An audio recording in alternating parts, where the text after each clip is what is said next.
আল্লাহ তাআলার পথে দাওয়াত দেওয়া, মানুষদেরকে আহ্বান করা, এই সম্পর্কে আলোচনা করব। যারা আল্লাহ তাআলার পথে মানুষকে আহ্বান করে, ডাকে, আল্লাহ তাআলা তাদেরকে, তাদের কথাকে, তাদের বাণীকে সর্বোত্তম বাণী বলা হয়েছে। আল্লাহ তাআলা বলেছেন যে ওই ব্যক্তির কথার চাইতে তার কার কথা আর অধিক উত্তম হইতে পারে, যে মানুষকে সৎ কাজের আদেশ করে এবং অসৎ কাজের নিষেধ করে এবং বলে আমি একজন মুসলমান। ওই ব্যক্তির কথার চাইতে আর উত্তম কারোর কথাই হইতে পারে না। তাহলে আল্লাহ তাআলা এই মানব জাতিকে সৃষ্টি করেছেন একমাত্র কেবলমাত্র তার ইবাদত করার জন্য, তার বন্দিগি করার জন্য। এবং এই মানব জাতিকে সৃষ্টি করে মহান রব্বুল আলামিন ক্ষান্ত হননি। এই মানব জাতিকে সঠিক পথ প্রদর্শনের জন্য মহান রব্বুল আলামিন যুগে যুগে অসংখ্য অগণিত নবী রাসূল এই জমিনের মধ্যে আগমন করেছে। এবং সর্বশেষ এই দুনিয়ার মধ্যে নবী হিসাবে যিনি আগমন করেছেন তিনি হচ্ছেন আমাদের পেয়ারা নবী জনাবে মুহাম্মদ রাসূলুল্লাহ সাল্লাল্লাহু আলাইহি ওয়াসাল্লাম। তিনি সর্বশেষ নবী হিসাবে, সর্বশেষ আল্লাহ তাআলার বাণী পবিত্র কোরআনের পথ প্রদর্শক হিসাবে আল্লাহ তাআলা উনাকে জমিনের মধ্যে প্রেরণ করেছেন। আল্লাহ তাআলা আমাদের রাসূলের মাধ্যমে আমাদেরকে জানিয়ে দিয়েছেন, আল্লাহ তাআলা বলেছেন ওয়ালতাকুম মিনকুম উম্মাতুন ইয়াদউনা ইলাল খায়র, অবশ্যই থাকা দরকার তোমাদের মধ্যে এমন একটা দল, যে দলটা ইয়াদউনা ইলাল খায়র, মানুষদেরকে কল্যাণের দিকে, নেকের দিকে, ভালো কাজের দিকে আহ্বান করবে। ওয়ায়ামুরুনা বিল মারুফি, আর সৎ কাজের আদেশ করবে। ওয়ায়ানহাউনা আনিল মুনকার, আর অসৎ কাজের নিষেধ করবে। যদি তারা এটা করে ওয়াউলাইকা হুমুল মুফলিহুন, মহান রব্বুল আলামিন বলতেছেন এরাই হচ্ছে সফল কাম, এরাই হচ্ছে সাফল্যবান।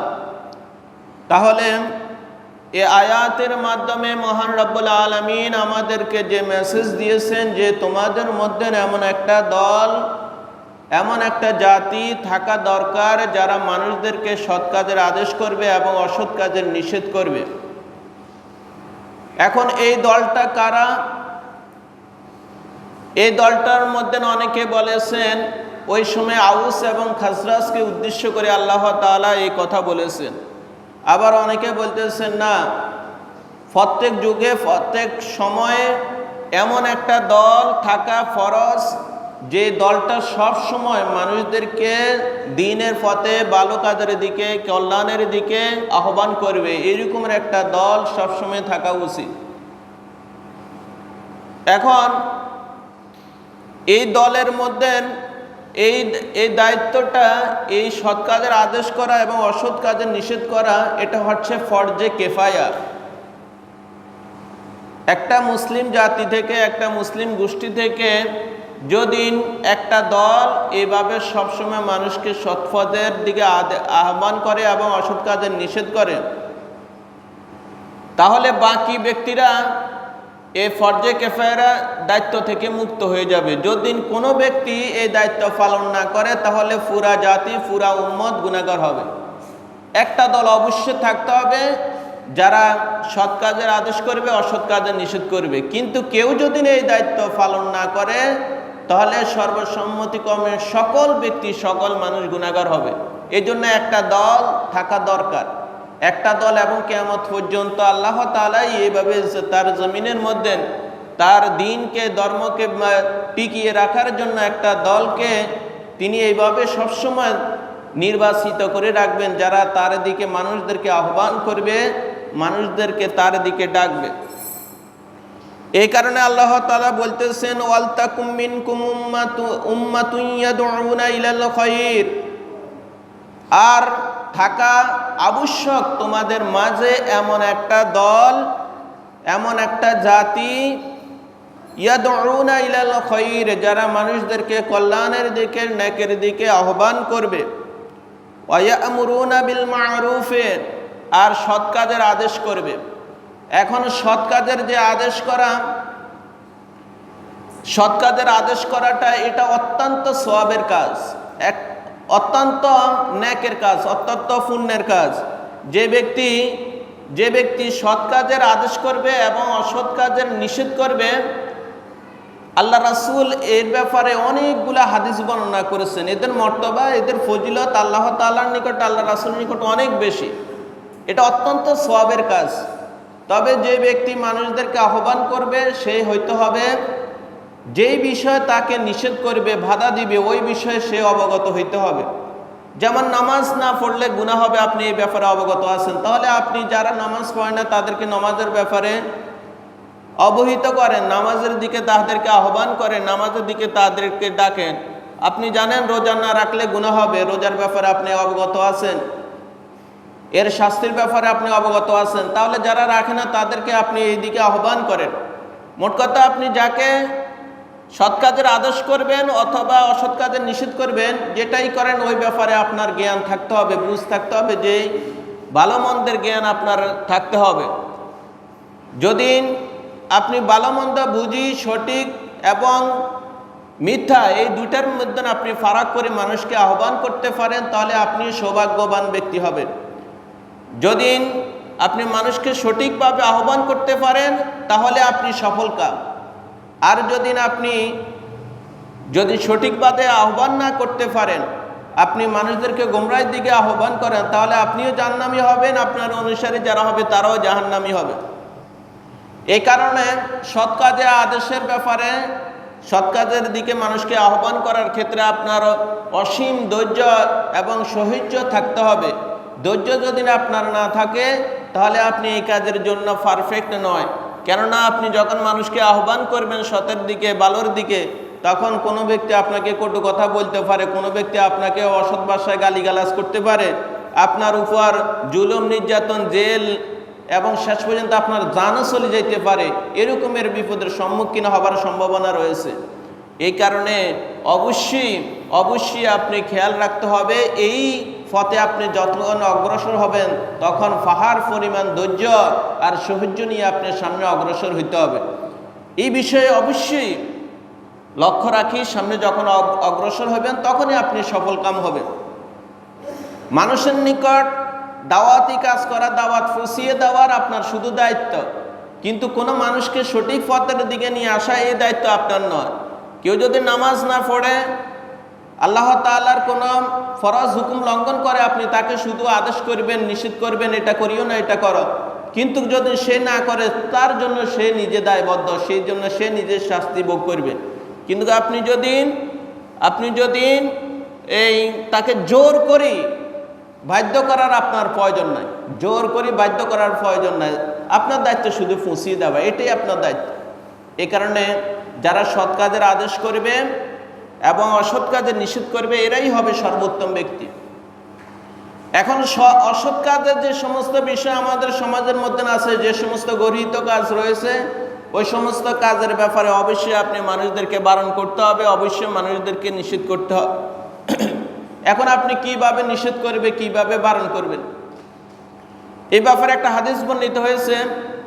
ওয়ান আবি সাঈদ আল-খুদরি রাদিয়াল্লাহু তাআলা আনহু قال سمعت رسول الله صلى الله عليه وسلم يقول من رأى منكم منكرا فليغير بيده فإن لم يستطع بلسانه فإن لم يستطع بقلبه وذلك ضعف الإيمان।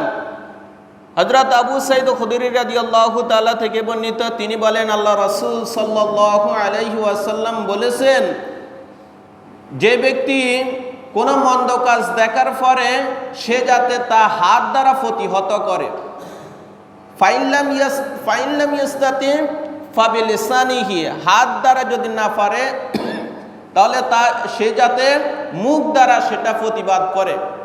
মুখ দ্বারাও যদি সেই অন্যায় কাজের প্রতিবাদ না করতে না পারে, তাহলে সে যাতে অন্তর দ্বারা ঘৃণা করে। ওয়াযালিকা আযআফুল ঈমান, আর আল্লাহ রাসূল বলছেন এটা হচ্ছে দুর্বল ঈমানের সর্বনিম্ন স্তর। তাহলে প্রথম দায়িত্ব হচ্ছে কোনো যদি আপনি অন্যায়মূলক কাজ দেখেন, তখন আপনি এটা আপনার হাত দ্বারা সেটা প্রতিহত করার চেষ্টা করবেন। এখন এই মুফাসসিরিনে কিরাম, মুহাদ্দিসিনে কিরাম এই ব্যাপারে বলেছেন, এই হাদিস দ্বারা কি বোঝানো হয়েছে, যে হাত দ্বারা প্রতিহত করার ব্যাপারে মূলত বোঝানো হয়েছে যারা প্রশাসনের লোক রয়েছে, পুলিশ, আর্মি, মিডিয়ার, এদের দায়িত্ব হচ্ছে কোনো অন্যায় এবং শরীয়তের বিরোধী কোনো কাজ দেখলে তারা হাত দ্বারা প্রতিহত করবে। আর মুখ দ্বারা, জবান দ্বারা যারা প্রতিহত করবে এরা হচ্ছে আলেম ওলামা। আলেম ওলামা ওয়াজের মাধ্যমে মানুষকে বলবে এটা সঠিক, এটা মিথ্যা, এটা অন্যায়, এটা ন্যায়। তারা ওয়াজের মাধ্যমে মানুষদেরকে বলবে। আর বলা হয়েছে যে মন থেকে ঘৃণা করবে সাধারণ মানুষ, সাধারণ মানুষ। কিন্তু সমাজের মধ্যে বা এলাকার মহল্লার মধ্যে এরকম কোনো যদি ব্যক্তি থাকে, তার প্রভাব প্রতিপত্তি ভালো আছে, সে হাত দ্বারা প্রতিহত করার ক্ষমতা রাখে, মুখ দ্বারাও করার ক্ষমতা রাখে, তাহলে সে যেভাবে পারে ওই অন্যায় এবং অন্যায় অত্যাচারমূলক কাজ দেখলে সে সেখানে সেটার প্রতিবাদ করবে। এটাই হচ্ছে নিয়ম। তাহলে আল্লাহ রাসূলের হাদিস থেকে আমাদের স্পষ্ট হয়ে গেল যে কেউ যদি অন্যায় এবং কোনো শরীয়তের বিধিবিধান বিরোধী কোনো কর্ম দেখে, সেই যেভাবে পারে সেইভাবে সেটা প্রতিহত করতে হবে, বাধা দিতে হবে। এখন অন্যায় যদি অত্যাচারমূলক কাজ দেখার পরে, অসৎ কাজ দেখার পরে আপনি যদি প্রতিহত না করেন, তাহলে তার উদাহরণটা কি? আল্লাহ রাসূল সাল্লাল্লাহু আলাইহি ওয়াসাল্লাম বলেছেন, কেউ যদি আল্লাহ তাআলার সীমা রাখা এবং সীমা লঙ্ঘনের একটা উদাহরণ দিয়েছেন, যে একটা জাতি তারা ভ্রমণের জন্য, একটা জাতি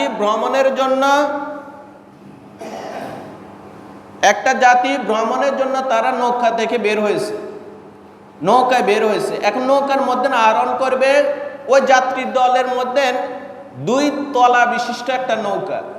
এই 2 তলা বিশিষ্ট একটা যে নৌকা, এই নৌকাটা তারা যখন নৌকার মধ্যে উঠবে, তাদের মধ্যে একটা লটারি হয়েছে।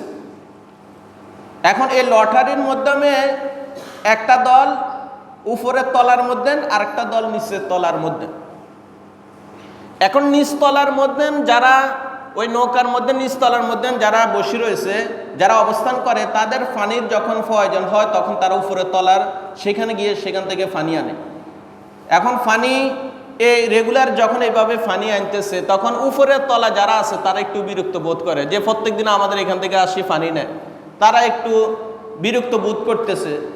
তখন তাদের এই বিরক্ত বোধ, তাদের এই অবস্থা দেখি নিচতলার ওয়ালারা চিন্তা করছে যে এরা খুবই বিরক্ত বোধ করে, বা আমাদেরকে বারণ করতেছে যে আমরা সেখান থেকে পানি যাতে না নিতে পারে। তখন নিচতলার মধ্য থেকে একজন ব্যক্তি, সে একটা কুঠার নিছে, কুঠার নিয়ে সেই ওই নৌকার মধ্যে এবার কুঠারের দিকে কোপাইতেছে। আবার যখন কুঠার দ্বারা কোপাইতেছে, তখন উপরের তলা যারা আছে তারা আসি বলতেছে, এই তুমি কি করতেছ? বলতেছে, আমার পানির প্রয়োজন, তোমরা তো আমাদেরকে পানি দিতেছ না, তোমরা বিরক্ত বোধ করতেছ, অতএব আমার পানির প্রয়োজন, আমি এখন এখান থেকে পানি নিব। তখন এবার লক্ষ্য করেন যে উপরের তলা যেই যারা অবস্থান করতেছে, তারা যদি তাকে বারণ করে, বাধা দেয়, তাহলে ওই ব্যক্তিও বাঁচবে, তারা সকলে বাঁচবে। আর যদি তাকে ছেড়ে দেয়, তাহলে সে ব্যক্তিও ধ্বংস হবে, তার সাথে সকলে ধ্বংস হয়ে যাবে। এর মানে হচ্ছে, যদি অন্যায় কাজ আপনি দেখার পরে বাধা না দেন, তাহলে আপনি নিজে ধ্বংস হবেন, সাথে সাথে আপনার আশেপাশে যতজন আছে সকল ব্যক্তিদেরকে এভাবে ধ্বংসের সম্মুখীন হইতে হবে। এই আযাব থেকে তখন আর কেউ রেহাই পাইবে না। একটা হাদিসের মধ্যে বর্ণিত হয়েছে, আল্লাহ তাআলা হযরত জিবরাইল আলাইহিস সালাতু ওয়াস সালামকে যে বলছে যে জিবরাইল, যে তুমি ওই অমুক শহরটাকে এভাবে পুরোপুরি উল্টাই দাও, ধ্বংস করে দাও। তখন জিবরাইল বলছে, আল্লাহ, ওই এলাকার মধ্যে, ওই মহল্লার মধ্যে না আপনার এমন এক বান্দা রয়েছে যে 1 সেকেন্ডের জন্য, 1 মুহূর্তের জন্য আপনার নাফরমানি করেনি। সারাক্ষণ আপনার তাসবিহ তাহালিল জিকির আজকার সবসময় সেই আপনার ইবাদতের মধ্যে মগ্ন রয়েছে, তখন আল্লাহ তাআলা বলবে হ্যাঁ তাকে সহে তুমি ধ্বংস করে দে। তখন জিবরাইল বলছে ইয়ার হে আল্লাহ কেন? তখন বলছে এই ব্যক্তি যখন আমার হুকুমের বিরোধী কোনো কাজ দেখছে, সেই 1 সেকেন্ডের জন্য তার একটু মুখটা একটু মলিন হয়নি, মন্দ কাজ দেখি, যার কারণে তাকে সহ তুমি ধ্বংস করে দাও। এজন্য সমাজের মধ্যে না আপনি যদি মন্দ কাজ দেখার পরে বাধা না দেন, বিপদ যখন আসবে, আল্লাহর গজব আসবে, তখন কেউ রেহাই পাবে না। ভালো খারাপ সকলে সমানভাবে ওই শাস্তি ভোগ করতে হবে। এজন্য শাস্তি আসার আগে, আযাব আসার আগেই আমরা সতর্ক হইতে হবে।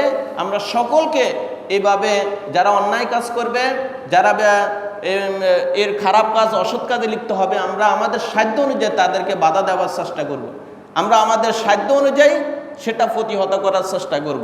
যদি না আপনি সেটা না করতে পারেন, ব্যর্থ হন, তাহলে আল্লাহর আযাব আসলে ওই আযাব থেকে রেহাই দেওয়ার মতন, ওই আযাব থেকে রক্ষা করার মতন আর কেউ নেই। এজন্য আমরা এই বিষয়টা খেয়াল রাখতে হবে। এই জন্য আল্লাহ তাআলা আমাদেরকে বলেছেন ওয়ালতাকুম মিনকুম উম্মাতুন ইয়াদউনা ইলাল খায়র, আর থাকা আবশ্যক তোমাদের মাঝে এমন একটা দল, উম্মাতুন এমন একটা দল, এমন একটা উম্মত, ইয়াদউনা ইলাল খায়র যারা মানুষদেরকে কল্যাণের দিকে আহ্বান করবে, যারা মানুষদেরকে নেকের দিকে আহ্বান করবে, ওয়া ইয়ামুরুনা বিল মারুফে আর সৎ কাজের আদেশ করবে, ওয়া ইয়ানহাউনা আনিল মুনকার আর অসৎ কাজের নিষেধ করবে।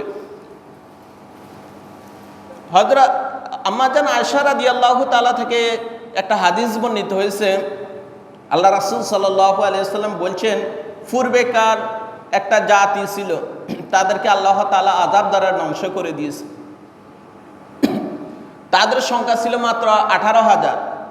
এখন এই 18,000 এই যে মানুষ ছিল, এরা এত বেশি পরিমাণ আল্লাহ তাআলার ইবাদত করত, এদের এক একজনের মর্তবা নবী রাসূলের সমতুল্য ছিল। কিন্তু এরা যখন সমাজের মধ্যে অন্যায় অত্যাচার এগুলা দেখছে, এগুলা দেখার পরে এরা কি করলো? ওইগুলার প্রতিবাদ করেনি, বরঞ্চ এক সময় এরকমের হয়ে গেছে যারা অন্যায় অপরাধ করে তাদের সাথে তারা এভাবে আস্তে আস্তে মিশে গেছে, তাদের সাথে তাদের সেগুলো সমর্থন দিতেছে। তারা সৎ কাজের আদেশ করেনি এবং অসৎ কাজের নিষেধ করেনি, যার কারণে আল্লাহ তাআলা তাদের সকলকে এইভাবে ধ্বংস করে দিয়েছে। এ কারণে আমরা জানি ইতিপূর্বে অগণিত অসংখ্য জাতিকে আল্লাহ তাআলা শুধু এই তাদের নাফরমানি করার কারণে এবং অসৎ কাজের আদেশ না করার কারণে, অসৎ কাজের নিষেধ না করার কারণে অনেক জাতিকে আল্লাহ তাআলা এইভাবে ধ্বংস করে দিয়েছে। এই জন্য আমাদের সমাজের মধ্যে, আমাদের দেশের মধ্যে এরকম একটা দল, এমন একটা জাতি থাকা দরকার যারা সব সময় সর্ব অবস্থায় মানুষদেরকে সৎ কাজের দিকে আহ্বান করবে, অসৎ কাজের দিকে নিষেধ করবে। যদি কেউ এই দায়িত্ব পালন না করে, তাহলে সকল উম্মতের যত মানুষ আছে সকলে গুনাহগার হবে, সকলে আল্লাহ তাআলার শাস্তির সম্মুখীন হবে। এই কারণে একটা দল অবশ্যই থাকতে হবে যারা মানুষকে সৎ কাজের দিকে আহ্বান করবে এবং অসৎ কাজের নিষেধ করবে। এজন্য আল্লাহ রাসূলের হাদিস থেকে বারবার এই কথাই বলা হয়েছে। আল্লাহ তাআলা এদের ব্যাপারে আবার বলতেছেন যারা এই কাজ করবে ওয়াউলাইকা হুমুল মুফলিহুন, এরাই হচ্ছে সফল কাম, এরাই হচ্ছে সৌভাগ্যবান জাতি। এখন আমরা আমাদের সমাজের মধ্যে যদি আমরা সৎ কাজের আদেশ করি বা এটা সহযোগিতা করি, তাহলে আমাদের কি লাভ হবে? আল্লাহ তাআলা অন্য আয়াতে বলছেন তাআনু আলাল বিররি ওয়াত তাকওয়া ওয়ালা তাআনু আলাল ইসমি ওয়াল উদওয়ান, তোমরা ন্যাক এবং কল্যাণমূলক কাজে একে অপরকে সহযোগিতা করো, আর অন্যায় এবং অত্যাচারমূলক যে সমস্ত কর্ম আছে সেগুলা থেকে তোমরা একে অপরকে বাধা দেয়, এগুলার ব্যাপারে উৎসাহিত করিও না। এখন আপনি যদি সমাজে কোনো কল্যাণমূলক কাজ কেউ যদি করে, আপনি সামর্থ্য অনুযায়ী আপনি যদি শারীরিকভাবে সময় দিতে পারেন তাকে সময় দেন, যদি না পারেন টাকা দিয়ে দেন, যেভাবে পারেন আপনার কথা দিয়ে দেন, যেভাবে পারেন আপনি সাহায্য সহযোগিতা করার চেষ্টা করেন। কিন্তু যেগুলা অন্যায় কাজ সেগুলোর ব্যাপারে আপনি বাধা দিতে হবে, আপনার যেভাবে আছে যেভাবে পারেন আপনি সেটা বাধা দিতে হবে। কিন্তু আপনি যদি বাধা না দেন বা অন্যায় অত্যাচারমূলক যে সমস্ত কর্মকাণ্ড রয়েছে আপনি যদি সেগুলা সম্মতি জানান বা সেগুলাকে সমর্থন জানান, তাহলে আপনি তাদের সমান গুণের আপনার আমলনামার মধ্যে লেখা হবে। যেমন একটা হাদিসের মধ্যে বলা হয়েছে, কেউ যদি কোনো অন্যায়মূলক কাজ দেখছে, কোনো অসৎমূলক কাজ দেখছে, কাজ দেখার পরে সেই যদি সেটা সমর্থন করে, মানে সে উপস্থিত যদি নাও থাকে, কিন্তু যদি সে মন থেকে সেটা সমর্থন করে, সে দূরে থাকিও ওই গুনাহগারের ভাগীদার হবে। যেমন এখানে একটা কনসার্টের আয়োজন করা হয়েছে, সে কিন্তু উপস্থিত নাই, কিন্তু দূর থেকে সে টাকা দিয়ে পয়সা দিয়ে সে এটা সহযোগিতা করছে, তাহলে সে জায়গাতে উপস্থিত না থাকলেও সেটা তার গুনাহ তার আমলনামার মধ্যে চলে যাবে। এ কারণে আমরা সকলে সতর্ক হইতে হবে। আমরা আজকে আমাদের ঘরের মধ্যে আমাদের সন্তানগুলো নামাজ পড়ে না, কোরআন তেলাওয়াত করে না, তারপরে আল্লাহ তাআলার হুকুম আহকাম মানে না। আমরা এই দিনের দায়িত্বগুলো আমরা পালন করি না। যারা অভিভাবক হিসাবে আমরা আল্লাহর নিকট জবাব দিতে করতে হবে। আপনি আপনার দায়িত্ব পালন করেন, আপনি বাবা হিসাবে মা হিসাবে আপনি বলেন, তারা যদি না আদায় করে, না পালন করে, সেটার জন্য তারা গুনাহগার হবে। এ কারণে আমরা এই বিষয়টা লক্ষ্য রাখতে হবে। আসল কথা হচ্ছে, যখন একটা ছেলে টাকা পয়সাওয়ালা হয়ে যায়, টাকা পয়সা থাকে, তখন মা বাবা খুব ভয়ে ভয়ে তাদের কাছে কথা বলে, তাদের সাথে কথা বলে, আরে আমার ছেলে কোনো বেজার হয়ে যায় কিনা। ছেলের সাথে খুবই ভয়ের সাথে কথা বলে, কারণ ছেলে যদি টাকা পয়সা না দেয় তাহলে তার খাওয়া দাবার বন্ধ, মানে তাকে খানা দানা বন্ধ হয়ে যাবে। এই একবার নিম্নমানের ইমানের দুর্বলতার এটা পরিচয়। কোনো সন্তান, কারোর যদি কোনো সন্তান না থাকে, তাহলে ওই ব্যক্তি কি না খাই মারা যাবে না? কি কথা বুঝেন না আমার? কারোর যদি কোনো সন্তান না থাকে, ওই ব্যক্তি কি না খাই মারা যাবে না? আল্লাহ তাআলা তাকে খাওয়াইবে, যেভাবে হোক তাকে খাওয়াইবে। এখন আপনি সন্তানকে ভয় করি আপনি তাকে সৎ কাজের কথা বলেন না, সে অন্যায় করতেছে, অপরাধ করতেছে, তাকে আপনি বারণ করেন না। এর জন্য কিন্তু আপনি আল্লাহর নিকট কিয়ামতের দিন জবাবদিহি করতে হবে। কিন্তু যে সন্তানটা দেখবেন নামাজি, আল্লাহওয়ালা, আল্লাহকে ভয় করে, ওই সন্তানের ব্যাপারে দেখবেন মা বাবা অন্য রকমের ধারণা, তাদেরকে ভয় পায় না, তারা কিন্তু মা বাবাকে ভয় পায়। ওই সন্তান যে টাকা পয়সা আছে, সে মা বাবাকে ভয় পায় না। যে ইমানদার মুত্তাকির সেই ব্যক্তি কিন্তু মা বাবাকে ভয় পায়। এখন উল্টা হয়ে গেছে, আমরা মা বাবারা ভয় পায় টাকা পয়সা যাদের আছে তাদেরকে, আর যাদের টাকা পয়সা নাই সন্তানের এদেরকে ভয় পায় না, কিন্তু উল্টা হয়ে গেছে। এই জন্য আমরা আমাদের সমাজের মধ্যে আমরা আমাদের ফ্যামিলি থেকে, আগে ব্যক্তিগত, তারপরে ফ্যামিলি, তারপরে রাষ্ট্র, আমরা এইভাবে সংশোধন হইব, একে অপরকে ঠিক করার চেষ্টা করব, সৎ কাজের আদেশ করব। প্রথমে আমি নিজেকে খারাপ কাজ থেকে গোছাই রাখি যে আমি এই খারাপ কাজগুলো করব না। আবার আমার আমি ঠিক হয়ে গেলে আমার ফ্যামিলির মধ্যে যারা আছে তাদেরকে আমরা বলবো যে তোমরা এই আল্লাহ তাআলার কোনো ফরজ হুকুম লঙ্ঘন করিয়ে না, কোনো ফরজ ইবাদত, কোনো হুকুম তোমরা এগুলো ছেড়ে দিও না। আমরা আমাদের ফ্যামিলিকে ঠিক করব। ফ্যামিলি ঠিক হলে আমাদের গ্রাম মহল্লার মধ্যে যারা আছে তাদেরকে আমরা সংশোধন করার চেষ্টা করব। তাহলে এই সর্বোত্তম কাজটা করার আমরা চেষ্টা করব। আল্লাহ তাআলা এই কারণে স্পষ্টভাবে জানিয়ে দিয়েছেন, ওয়ালতাকুম মিনকুম উম্মাতুন ইয়াদউনা ইলাল খায়র, অবশ্যই থাকা দরকার তোমাদের মাঝে এমন একটা দল, এমন একটা জাতি, ইয়াদউনা ইলাল খায়র, যারা মানুষকে কল্যাণের দিকে আহ্বান করবে, ওয়া ইয়ামুরুনা বিল মারুফ, আর সৎ কাজের আদেশ করবে, ওয়া ইয়ানহাউনা আনিল মুনকার, আর অসৎ কাজের নিষেধ করবে। যদি এই কর্মটা তারা করতে পারে, আল্লাহ তাআলা তাদের ব্যাপারে সুসংবাদ দিয়ে বলতেছে, ওয়া উলাইকা হুমুল মুফলিহুন, এরাই হচ্ছে সফল কাম, এরাই হচ্ছে সৌভাগ্যবান।